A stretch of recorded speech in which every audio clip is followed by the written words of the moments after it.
On va attaquer maintenant la seconde étape de la réalisation de notre application de jeu Space Invader, donc qui va devenir Space Invaders, puisqu'on va rajouter plusieurs petits bonhommes pour nous attaquer.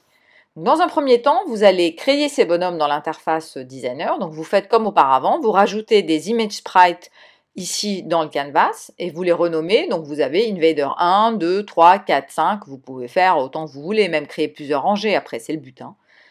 Pour chacun, pour vous donner un ordre d'idée, moi, je lui ai donné une hauteur de 30 pixels, une largeur de 35 pixels, et puis je lui ai associé des couleurs différentes, puisque j'avais créé des fichiers médias différents que j'avais chargés ici, jaune, rouge, violet. Et je les ai tous mis à Y0 pour démarrer, pour qu'ils démarrent tous en ligne, à peu près. Voilà. Une fois qu'on a ça, on va passer à la partie programmation pour commencer à coder le comportement. Donc on va commencer par coder le comportement pour 2 invaders, et une fois qu'on a bien trouvé la règle pour 2, à ce moment-là, on pourra la multiplier pour 3, 4 et 5. On reprend le code de notre première partie et on va ouvrir tous les blocs dans lesquels on a du code attaché à Invader 1 pour voir comment on va pouvoir le changer et rajouter Invader 2, Invader 3, etc., etc. Alors comme je vous le disais dans la première partie, donc mécaniquement, si on veut faire bouger les choses, il suffit de rajouter set Invader 2, etc. On va voir par exemple, donc là, si je fais set Invader 2, voilà, et si je vais multiplier, je vais faire pareil, donc vous voyez, vous avez Invader 2 qui s'est déplacé, quand je vais faire reset button, je vais dupliquer, pareil, donc je vais faire set Invader 2 à 0, je vous le montre pour l'exemple, pour que vous compreniez où je veux en venir. Donc là, j'appuie sur Reset, par exemple. Je vois bien que j'ai remis mes deux en haut, qui recommencent à se déplacer. Mais vous imaginez bien que ça va être assez fastidieux, surtout si on veut en rajouter beaucoup. On aura des lignes de code à n'en plus finir. Ça va être très compliqué. Donc, on va supprimer cette manière de faire. Donc, on va procéder différemment. En fait, qu'est-ce qu'on voudrait dans l'idéal? Ce qu'on voudrait, c'est imaginer que quel que soit le nombre des invaders, comme si on les mettait dans un tiroir ou dans une liste, on puisse dire, par exemple, à chaque événement ou à chaque déclenchement d'action, quel que soit le nombre d'invaders, tu vas me faire ça pour tous les invaders présents dans cette liste. Donc c'est exactement ce qu'on va faire. On va utiliser pour cela des composants qui sont des composants génériques dans App Inventor qu'on retrouve ici tout en bas sous la catégorie Any Component. Et là, on va pouvoir prendre des composants génériques. Par exemple, nous, on va travailler avec les composants génériques Any Image Sprite. Donc, ça veut dire que quel que soit l'image sprite qu'on va utiliser, en l'occurrence, c'est tous des Space Invaders, on va lui associer telle ou telle action. Mais pour pouvoir le faire, il faut d'abord qu'on les range quelque part dans une liste. Donc, il faut qu'on crée cela au niveau de Screen One Initialize. C'est comme ça que ça se fait ici dans App Inventor. Donc, on va créer une liste. Là, je remonte un peu. On va d'abord initialiser une liste qu'on va appeler Invaders List. On l'initialise à 0, donc on va créer une liste vide. Et au niveau de l'initialisation de l'écran, on va mettre dedans les invaders. C'est comme ça que ça doit se faire. Si vous le faites avant, ça ne va pas marcher. Donc, sous When Screen One Initialize, on va faire Set Global Invaders List 2 et on va créer une liste. Donc là, on va prendre Make a List. Et pour l'instant, on va mettre 2 invaders seulement. On va créer tout le code. Et si ça marche bien, on rajoutera 3, 4, 5, etc. Donc, pour l'instant, on va mettre 2. Donc, on va prendre Invader 1 et Invader 2. Donc, à ce niveau pour l'instant. Invader 1. Voilà. Et je duplique. Invader 2.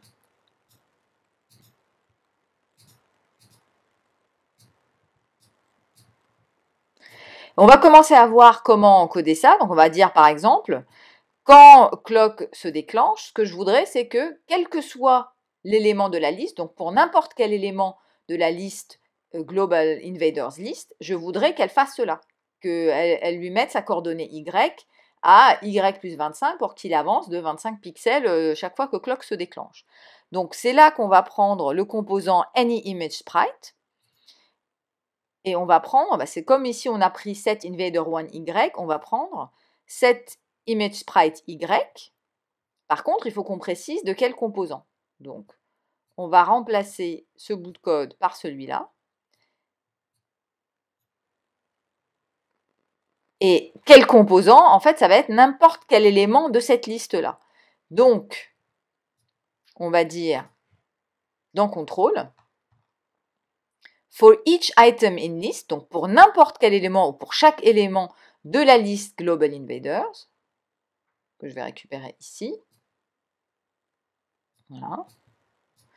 Je vais mettre son composant Y, donc du composant item. Item, ça va être à chaque fois tour de rôle, invader 1, invader 2, etc. Donc, puisque clock, en fait, va faire le tour de la liste et va procéder de cette manière, va faire l'action pour chaque élément de la liste. Donc, on va lui dire, en fait, tu vas mettre la coordonnée Y de ce composant à Y plus 25. Donc là, je vais remplacer encore une fois mon bloc de code. Au lieu de mettre Invader 1 Y, je vais lui dire, tu vas me prendre Image Sprite Y.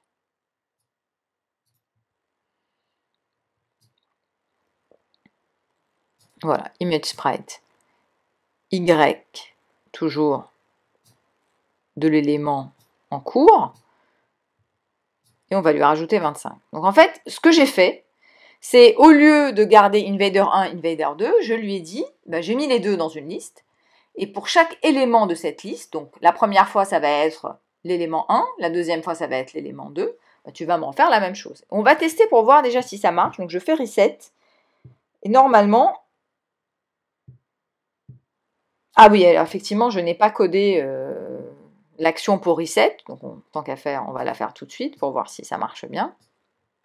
Donc dans reset, on va prendre, c'est le même principe.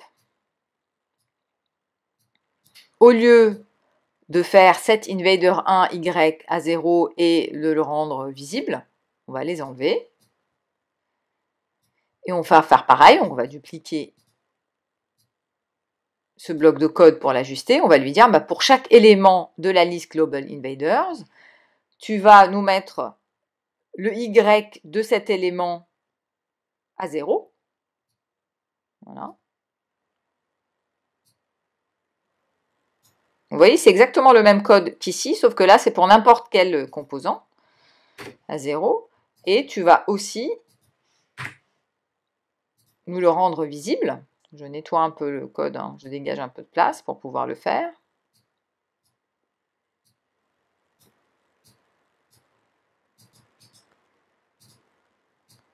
Donc je duplique. Ici, je remplace Y par visible. Et donc ici, il faudra mettre true.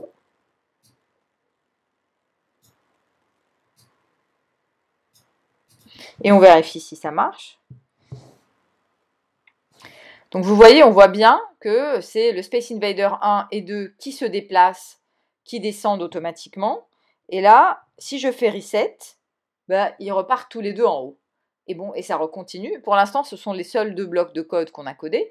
Donc vous voyez, en fait, ça marche bien. Donc on va continuer cette logique pour tous les autres éléments de l'application. Et on va voir ce que ça donne. Donc je vérifie, quand je touche le shooter, j'ai pas de code invader, donc j'ai rien à faire. Ici non plus. Alors, ici, when bullet collided with. When bullet collided with, en fait, on va enlever toutes ces conditions puisqu'on va avoir plein de Space Invader. On va remettre nos blocs de code ici. Donc celui qu'on doit changer, c'est celui-là, puisque le reste ne bouge pas. Donc ici, au lieu de mettre Invader1 visible to false, on va prendre pareil, any component, any image sprite visible. Donc set image sprite visible, voilà, of component other, puisque c'est en fonction de celui qu'on touche. Donc si elle touche si other c'est 1 ou other c'est 2 ou other c'est 3, mais en fait il va rendre celui-là précisément invisible, donc to false. On fait la même chose au niveau de shooter. Donc là, c'est pareil. On va rajouter pour chaque élément de la liste. Donc on va reprendre ce bloc-là. On va dupliquer. Voilà, qu'on va réutiliser. Donc ça va faire un bloc un peu long, mais ce n'est pas très grave. Donc on va enlever ça, on va le corriger. D'accord? On va recommencer dans l'ordre. On va dire pour chaque élément de la liste si, donc je reprends mon code ici, hein, si ce n'est plus invader1, si cet élément n'est pas visible, alors, pareil, je remplace invader1 par ImageSprite Y, voilà, de ce composant. Et sauf qu'ici, on va lui dire, bah, tu le rends visible et tu le remets à 0. Donc, ici,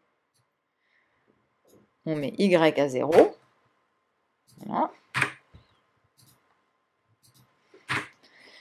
Et là, on duplique. On rend visible.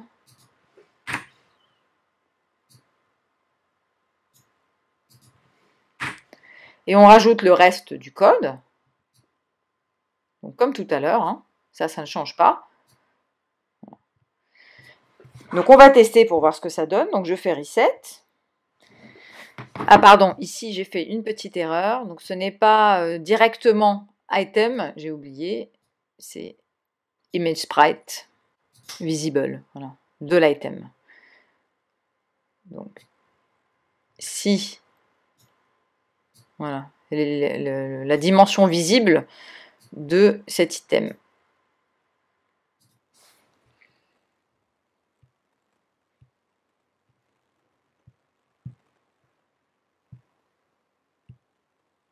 Donc, on voit bien que ça marche pour le rouge et pour le jaune. Là, dès que je touche, j'en tue un. Donc, effectivement, ça ne touche pas toujours. Je vous ai dit, ça peut des fois bugger parfois au test. Voilà. Donc, maintenant, on va compléter l'ensemble de l'application pour être sûr que tout fonctionne bien. Donc, on va voir si ça marche au niveau de tous les invaders. Et si c'est le cas, ben, on va finaliser la procédure de score, de perte ou pas et de reset.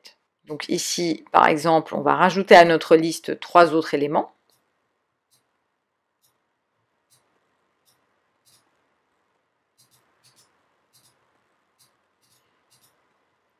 Hop, on va voir déjà si le comportement de base fonctionne et après on finalisera l'application. Donc je refais reset. J'ai mon petit violet qui a disparu, donc je vais réinitialiser ça. Voilà. Donc on voit bien que nos 5 Space Invaders descendent en masse. Quand j'en tire un, il disparaît. Dès que je retouche, voilà, il réapparaît en haut. Hop. Donc ça a l'air de bien fonctionner. Donc il ne nous reste plus qu'à finaliser les éléments de score. Quand les invaders touchent ici, on a perdu.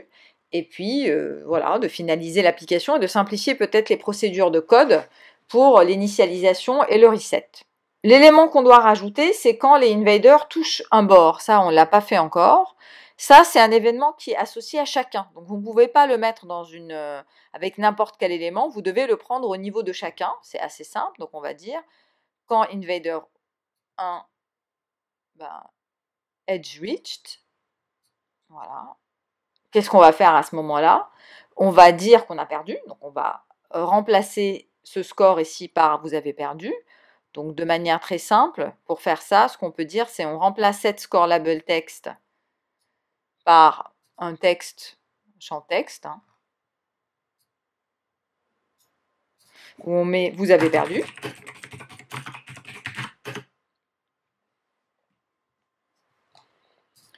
On rend cette partie invisible, puisqu'il ne faut pas que ça soit visible, cette score count label text visible to false.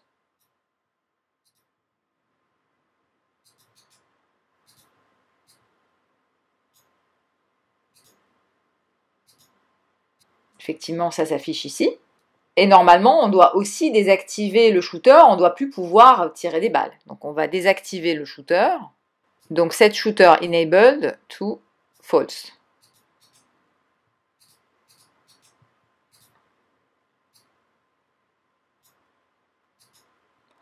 Et il faut multiplier ça, le dupliquer pour le 2, le 3, le 4, le 5.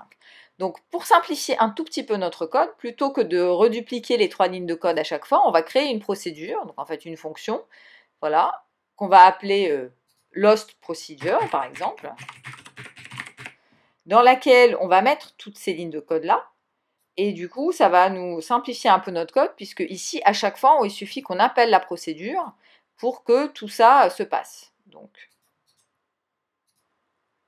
on va le faire pour Invader 1. On fait la même chose pour Invader 2. Voilà, il suffit de dupliquer et de changer ici. Voilà, Invader 3, Invader 4 et Invader 5. On peut faire de même pour l'initialisation, puisque ce qu'on veut, c'est au niveau de Screen 1, Initialize et de Reset, que finalement il se passe à peu près la même chose.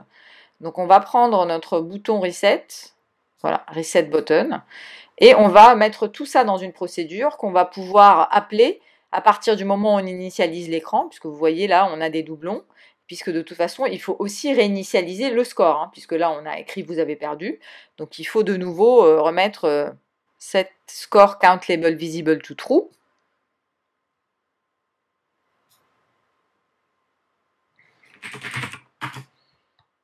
Et score label, remettre le texte score.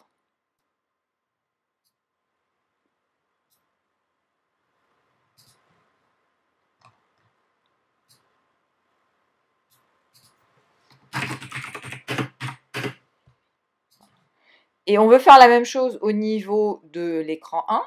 Donc le plus simple, c'est de créer une procédure, qu'on va appeler Initialize par exemple,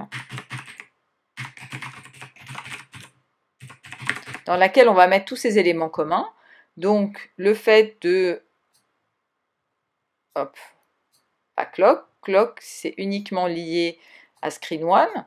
Mais là, par exemple, le fait que la balle ne soit pas active, de remettre le score,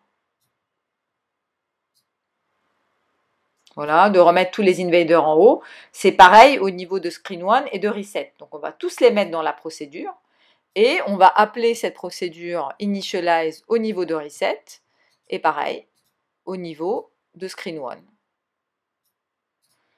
Ça nous simplifie la vie. Et on va retester tout ça. Donc je refais Reset. Je vois bien ici que mon score se réinitialise. Mes Space Invaders descendent. Ah, et il y a une chose que j'ai oubliée, effectivement, c'est de réactiver le shooter. Donc vous voyez, là ça nous simplifie la vie. Au lieu de le remettre à deux endroits différents, il suffit que je le remette à un seul endroit. Donc set shooter enabled to true.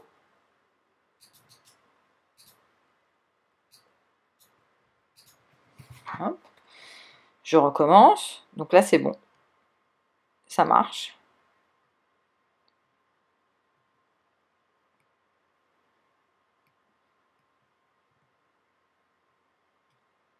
Là, je vais perdre. Hop. Dès qu'il touche, j'ai perdu. Les invaders continuent à descendre, mais je ne peux plus bouger mon shooter. Vous voyez, là, je ne peux plus le bouger. Voilà, nous avons terminé cette application. Donc vous avez découvert une manière nouvelle de simplifier le code en utilisant des composants génériques. Ça, c'est utile dans les jeux quand on veut multiplier le nombre de composants. Donc derrière, vous pourrez essayer de le faire avec 2 lignes, 3 lignes, 4 lignes de Space Invader, comme dans le jeu originel. Vous pouvez aussi appliquer cela dans d'autres applications, hein, bien sûr. Maintenant, si vous voulez aller plus loin dans le jeu, à vous de complexifier un peu le jeu en créant un historique de score, en créant une accélération de la vitesse, en créant des modes de descente aléatoires, en essayant de refaire le jeu d'origine où il y avait aussi des bunkers qui permettaient d'éviter de tirer. Donc il fallait pouvoir tirer entre les bunkers. C'est votre imagination qui est la seule limite. À bientôt pour le prochain tuto.